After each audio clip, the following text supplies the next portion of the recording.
Welcome to All Things Mental, a podcast that honors the messy, beautiful, nonlinear journey of healing. Because healing isn't about fixing what's broken. It's about discovering what you need in this moment and learning to trust yourself along the way. Here, we share stories, resources, and reminders that you're never alone on your path. So take a breath, lean in, and remember, you are not broken. You're just becoming a more beautiful version of your higher self. We're your co-hosts, Michelle and Leanna, here to remind you that you're never alone on your healing journey. Hello, and welcome back to All Things Mental. Today, we are going to be discussing all things perfectionism.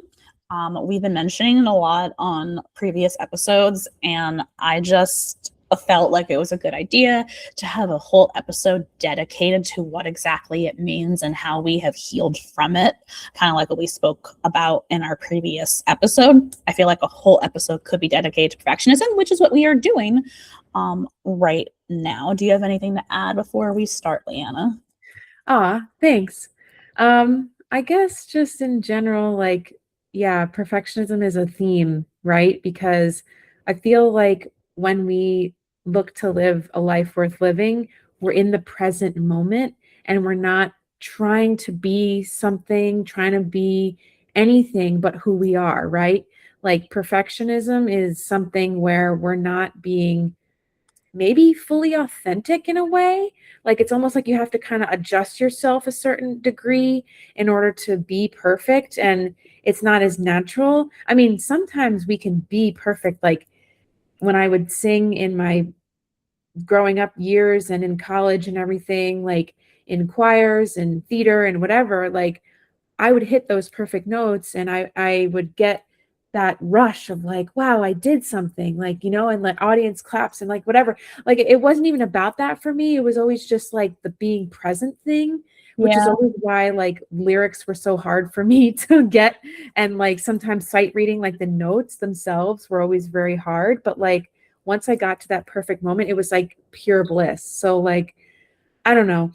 Perfectionism is like a double-edged sword in that way, where like you want to be in that flow state, but also if you're trying too hard to get there, you catch yourself. Like sometimes when I'm recording with you, and it's not just you, it's me in general, like I stumble upon my words and I'm like, it's because I was not thinking clearly, but also like getting too inside my head, you know?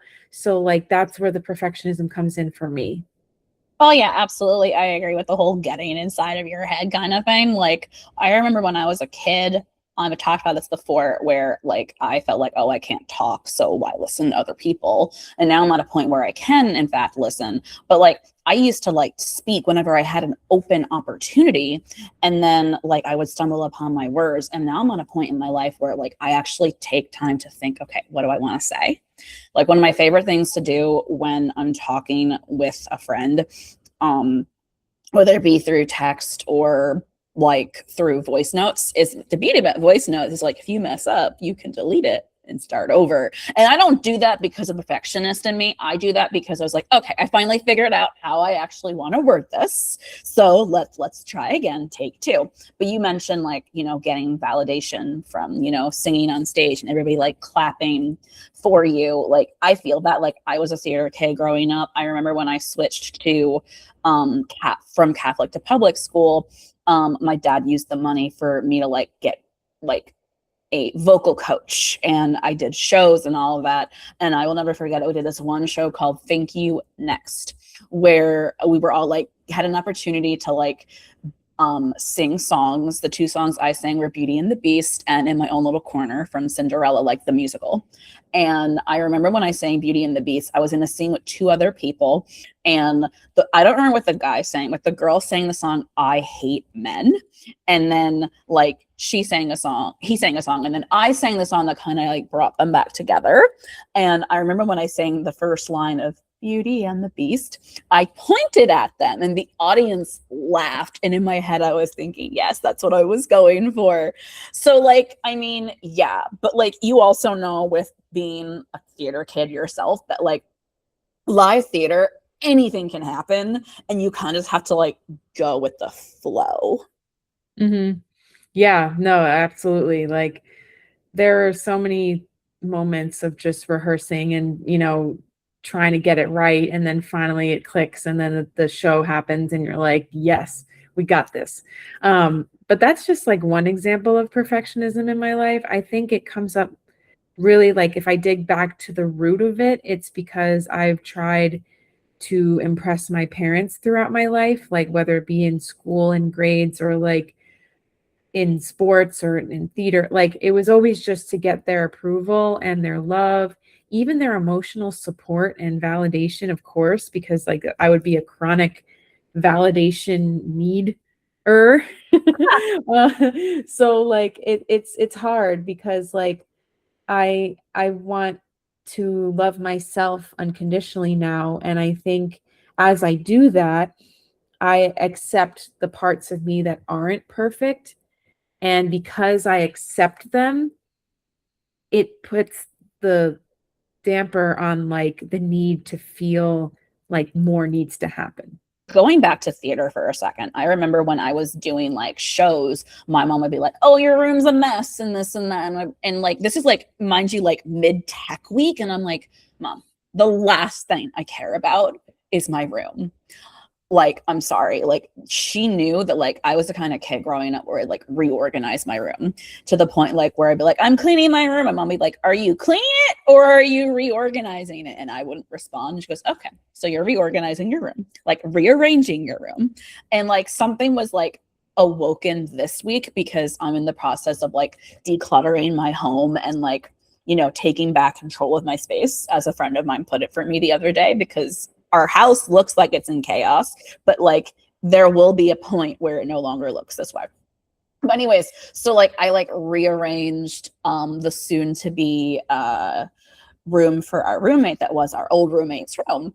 And then last night I like went to bed and then I woke up like, or like had like this surge of energy like 5 minutes later. And I went outside and I asked my husband, because I can't rearrange my room now. I share it with my partner. So I said to him, "How would you feel if I rearranged our room tomorrow?" And he goes, "Okay, I love this energy. However, if you feel the need to do it tomorrow, fine. But I would channel that in the decluttering and rearranging of the home. So if you wake up tomorrow and you feel like I still have to rearrange our room, go for it. I will come home and be pleasantly surprised. And if I don't like it, I will let you know." And then I wound up waking up this morning and I still had that energy, but I did not rearrange our room. I continued going about, like I reorganized our closet where we have like blankets and stuff like that. And that closet hasn't looked that nice in a while. But like, I mean, I come from a household where everything had a spot, everything had a place. So for me, like that's something that I'm still like working towards. And like the one thing that I still to this day do, I believe the remote has a place. And if it's not in that place, I'm like, okay, where did it go? Where is the remote? It's gone forever. Because that was like the mindset that I had growing up. Yeah, no, I totally understand. Like I recently have been experiencing like this also urge to clean and declutter and things. I think it's the year that we're in and how like Interesting. we shed the snake and now we're in the horse. Like I just recently rewatched our episode on All Things Reset and I was like, I'm still doing all of this. I'm really proud of myself.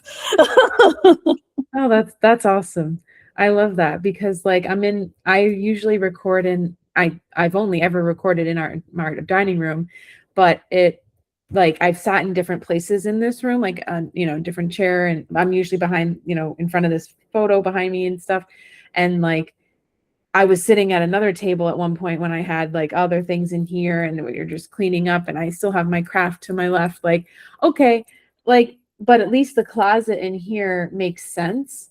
The one thing I have to do is I have a bunch of stuff from my childhood bedroom that I need to like find a place for because they're just things that I don't have space for at the moment. I took them because I'm like, okay, there's some sentimental value to these. Like one of them is a pillow thing, like or like a little sewn like fabric thing with some stuffing it spells out my name, and like, okay, like Aw, that's so cute. Like I want yeah. to put that somewhere and display it, even though it's like a baby thing, but like, sure, I'll keep it, you know? But I mean, it's not, I've accepted that we're never gonna have a perfect home, except the fact that I I love our dining room so much because there's so much. I mean, I look like I'm in a clean slate behind me besides this photo. But I look across and I see like our last name sign and our initials, like little letters that we painted from like our very first apartment together. And like, oh my God, I forgot that this one art was like our one first art piece that we bought like from IKEA or, like it's just like it's Yeah. so cute and sentimental in here. And I'm like, we've totally curated this beautiful space. And to me, it feels perfect. Is everything clean and crisp all the time? No. But like it's a lived-in home. Like it's what Oh, life looks absolutely. like. It's exactly like every home, most homes have a room. It's called a living room. And it's like living proof that you like are living. Like if your home is cluttered, that proves you have a life. Like I'm looking at like it looks all clean behind me. No, I got stuff on this side of the computer that needs to be put away. I have like all the bins for all of our Halloween decorations, all of our Christmas decorations like out. And the other day we like reorganized all of our Christmas decorations because like I went out to go get something. I came home and my husband had all the bins open and goes, okay, so I decided I'm not working on the garage. We're going to work on organizing this. And he was just so passionate about it. And I got really into it. And like we came across some stuff like from my childhood that he was like, hey, what do you want to do? I was like, I want to keep it. It's all living here because I love it. Like I still have my original stocking from when I was a child growing up. And like I have like ornaments that are sentimental to me. Like he showed me like this box the other day when we were organizing all of our Christmas and Halloween stuff. Because right now we're like in the process of, like I said, decluttering our home and reorganizing the garage. And it looks fantastic. And I'm so excited for it to be done. And I wish we were the kind of people that would take before and after photos, but we're not. It's fine. But anyways, he showed me this box. And he was like, do you want this? And I was like, where's the ornament? And he's like, the ornament is safe in there. I'm like, that's fine. You can throw out the box. I could care less about the box. I care more about the ornament that's in it. So yeah, like life, like we said before, is gonna life. But like if you like see like those like people online that are like talking about how like, oh, this is like the perfect way to set up this is the perfect way to set up that. Like some influencers do not show their dirty dishes or their cluttered corner. They only show you the perfect parts of their home, when in reality, that's not even their life. Right. Or that it's minimalistic and like I'm like I could never be a minimalist. Like I have too much life to fit into like a little space. Like no way. Like I love our home. It's so special to us. It came at the perfect, like everything in the past, like since we've been together, so like, it's been 11 years, and I just look at it as like everything that has happened for a reason, as you, and then quote you, for a reason within reason, but like everything has worked out up until this point and it will continue to go for, and it's just so great. And I love that because wow, I just like got emotional. I don't know. I'm just so grateful for this life worth living, and like that I finally reached a place in my own health and my mental well-being that like I don't need to be this certain way. I can be enough just as I am. I can be worthy just as I am. And my husband proves that to me every day with his love. Like before I even sat down for recording, or I was just like turning on my laptop. He's like, oh, you walked in. He's like about to check in because he knew we were going to record. And he's like, hey, do you need anything? Water? And I'm like, yeah, I do. I need a water. So he brought me my water bottle. I saw him passing that to you, and then he was like, "See you Friday, Michelle." And I was like, "Okay." I'm so even like thinking about you coming down. Like you get here Friday, and we have like you talked about this, I think, on our previous episode, where like we have like a game plan, but like we're not going to be like, okay, at 9:05, if we're not in line for the safari, this day is gonna go to the gut. No, who cares? Like, go with the flow. Like, we're gonna do what we want to do. We have a specific park in mind for each day, and it's gonna be, no pun intended, well, really pun intended, magical. And I'm looking forward to it. Like, it's going to be a really good time. And like you mentioned before we even started recording, that like this like came at like the perfect time. It's like the perfect week. Like, it all like fell together. And I feel the same way about me and my husband. We didn't live together for like the first like year and a half of our relationship, even though everybody was like, well, you've known each other since high school, so when are you getting married? When are you having a kid? When are you doing this? When are you doing that? And we would see turtles. I think it was like our third date, and we went on this trail and we were walking, and I opened up to him about my situationship, and I told him like everything. And I didn't think I would tell him like that early on, but like, granted, I had known him for a while, even though we had disconnected. And I told him about being sexually assaulted, and I told him all of that, and he goes, yeah, I kind of figured, because after that happened with her, me and him were still technically together, like, but like the girl was like, oh, well, if you tell him, he'll leave you. We had that conversation, and then we moved in together in February of 2020.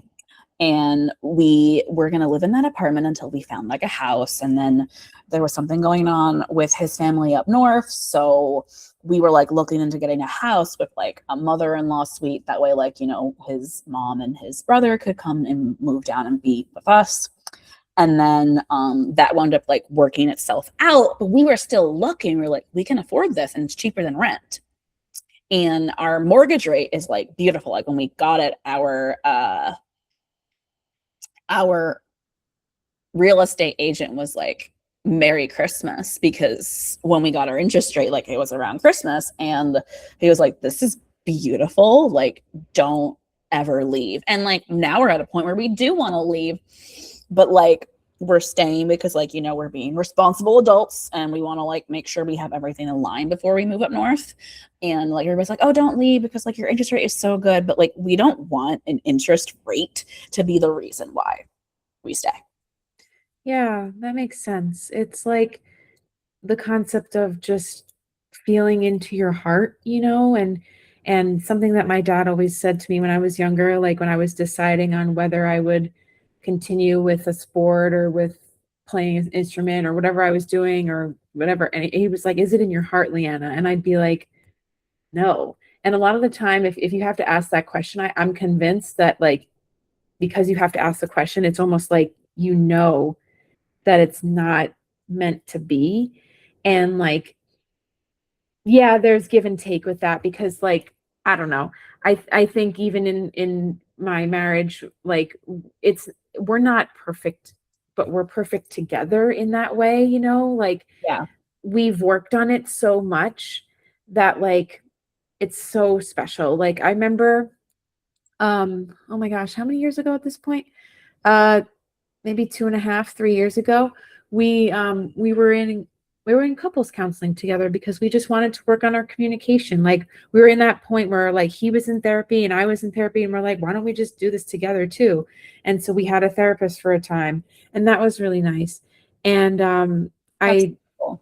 yeah, I think it was a good thing. And I remember telling my parents that like, oh, like, I have to go do therapy, like when I visited them one time, and like they were like, oh, is something wrong? And I'm like, no, something's going right. Like, this is a good thing. And they were like, oh, we've never Yeah. heard of that before. And I'm like, I guess, but I mean, it's, if it's not perfect for a moment and you want to work on something, and then you get to that like quote unquote perfect place together where it feels good and everything's flowing, like, that's what life is all about when you're sharing it with somebody. Oh yeah, absolutely. Like, me and my husband have discussed going to therapy, and like, not because there's anything wrong, but because like, we sometimes need an outside perspective to, you know, figure things out. And we like are at a point now where we don't feel like we need it. But like, I have told him before, I do want us to go, and like, we want to look into it. But we have a lot going on right now, but we will find the time and we'll go when it was like meant for us to go. Yeah. That's all that matters, you know, it's when that works best for you. And it's I think I know Mary talks about it openly on her podcast and in her content and things like that, how her and her husband like both go to I don't know if they still go to therapy or if they were like for a time when they were like getting married and such. But it's like it's really nice that like she's a figure that, you know, you and I both look up to and she does that with her husband and I'm like, yeah, that's important. Like it's just it's so good. Like she's just always been so validating with that. And I have so many books about like just having more communication in marriage and in life and in general and like just so much self-help books that I have, you know, like we've talked about on our recent episodes, like that I want to actually listen to and then like read and then keep, you know, and whatever, like it's all for the greater good. So and that to me is what makes a perfect life, honestly. Yeah. Like just Not feeling striving to into it. be the definition of perfect, but striving to create a world, a life that feels perfect to you. Yeah. Yeah. Oh, that really like brings a tear to my eye almost because like I finally feel like in this moment right now that I'm in, like with you and just realizing our friendship and like this point in my life, you know, I love being in my 30s. Like my 20s were hard. I was Flirty and thriving. yes, you're right. You're right. Yes. Naming this episode that, but I was like, we would have to explain what it means. So we'll just call it perfectionism. I know, because it's episode 29, which is super exciting. And yeah, I mean, 29 was an interesting, like the day before I turned 30, like it or a couple days. No, it was I think it was the day before. I had like an interesting thing happen in my life and I was like, wow, like this is finally shedding the old parts of me that no longer serve me. And honestly, it was reflected in such a positive way because it pushed me in like 2 years later, now that I'm 31, like into this beautiful reflection of like living a life worth living and just being just so happy to be alive and like thriving in that way. And like, you know, sometimes I think about like perfectionism, like in terms of like how I look, you know, like in body weight or whatever, or just like not that I don't want to say composition because like I don't know what that really means, like in terms of like BMI, because I don't want to believe in that. Like I don't want to subscribe to that. But like in general, just this concept of like sometimes I'm like, oh, do I have the perfect body or do I have the perfect figure or the perfect whatever? And then I catch myself and I'm like, nobody in my life except maybe my mom has ever picked on me for what I look like. Like, why do I need to give into that? Like I can be who I am and it's okay. And I love myself. Oh, yeah, no, I full-heartedly agree with you. Like, I've only had like a handful of people in my life make comments about my body because, for the most part, people are thinking about themselves more than they're thinking about other people, which is like just, it's the truth. Yeah, that is so true because everything is a reflection, honestly, when we think about it. Like anyone who comments negatively on social media or whatever, like, or says a negative comment, like, oh my gosh, there's this creator that I followed probably since 2019 or earlier. Um, Her name is Lottie Drynan on Instagram, and she used to be my Tummy Diaries years ago, because she would talk about her gluten-free lifestyle, and that was when I was gluten-free and like, you know, and I just followed her from that. And she lives in the UK, and like I don't know. I saw her story. Was it this morning or yesterday? I don't know. And it was she does this segment with her friend, and it's called Same Dress, Different Bodies. And her friend is in a I've much bigger seen body. something like that. I love it when people do that because it just shows you that it doesn't matter. You can be beautiful no matter what size you of body you are in. And like also like we talked about this on, I don't even recall what episode, but like the size doesn't matter. Like I have shirts in my closet in my drawers that are like a small and then an extra large, and they're the same size. It depends on the company. Right. That's so true.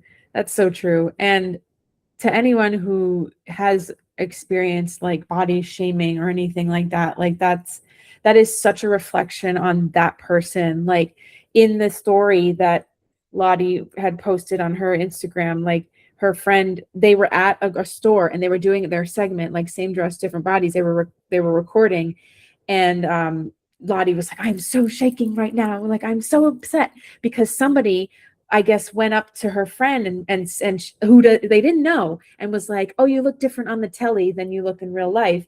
And I was like, "Oh my God, that's so rude." Like, and so they were like, "Yeah, like you don't say that to people, you know?" Like, and anyone who does, it's like you catch them and you're like, that's them. Like, who knows what that person looked like? Like, And who knows also, what demons people they're are fighting? braver online than they are in person.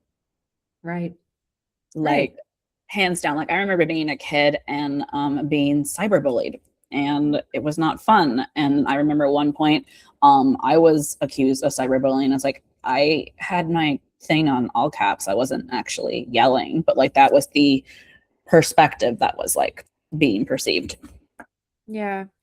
It's hard. Like this comparing yourself to others thing, you know, in terms of perfectionism, because like it's so easy to compare when you see people's lives look quote unquote perfect or whatever. And I honestly love that in the past 6 months that I haven't seen even family, like because I've deleted, like basically deleted my profiles like on all accounts. Like I follow just creators that are uplifting and inspiring and show the real raw life, you know.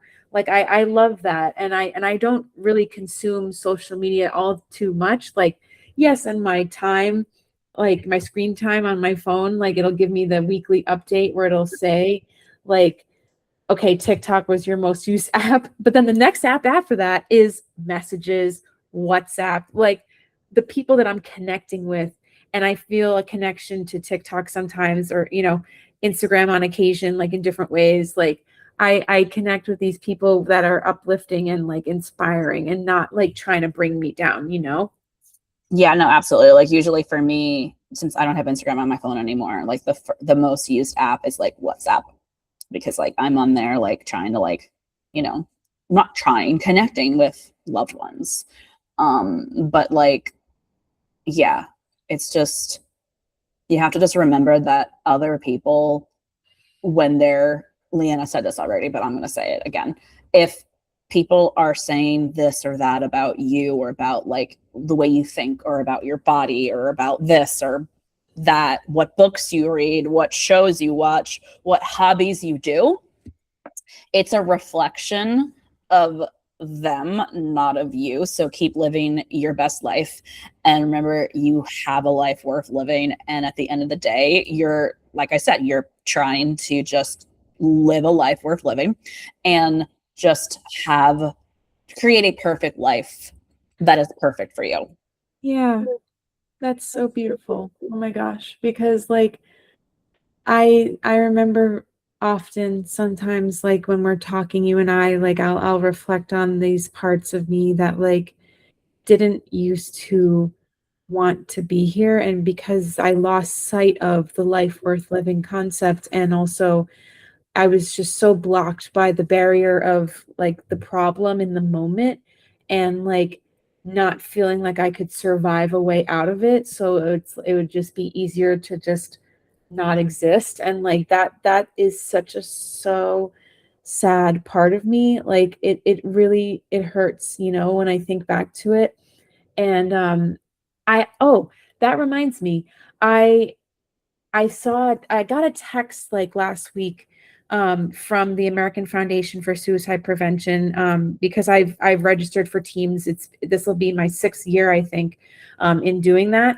And I joined for this is the second year in a row that I've joined a team, or I created a team in my area for the walk in October. And I'm like, oh my gosh, like we should put it in our show notes of, a place to donate for people if they want to be a part of the cause or whatever, because like it's such an important thing, like to acknowledge. Like I literally have named our team Live a Life Worth Living from last year. I love that so much. That's just so beautiful. Yeah, it's a good thing because like it means a lot to me and you obviously and our listeners, because we talk about it so often, and it's so true because like it doesn't need to, like life doesn't need to be perfect in order to be worth living, it needs to just be what feels beautiful and authentic and real, because that's what matters, like I've had so many amazing experiences in the 2020s or whatever we call it, like since 2020, like I've really changed and grown and shifted, and I'm just so grateful for that. So Yeah. that's what life is all about. I agree with you completely. It's a beautiful life. Thank you. Aw, that's so nice. Well, do you feel like there's anything more to add to this beautiful conversation? No, I think it was perfectly said. Awesome. Well, thank you so much, and we'll talk again soon. Bye for now. Thank you for listening to this episode of All Things Mental.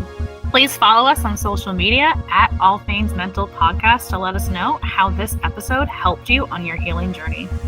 Subscribe to the show wherever you get your podcasts so that you don't miss an episode. And remember, you are not broken. you're just becoming a more beautiful version of your higher self.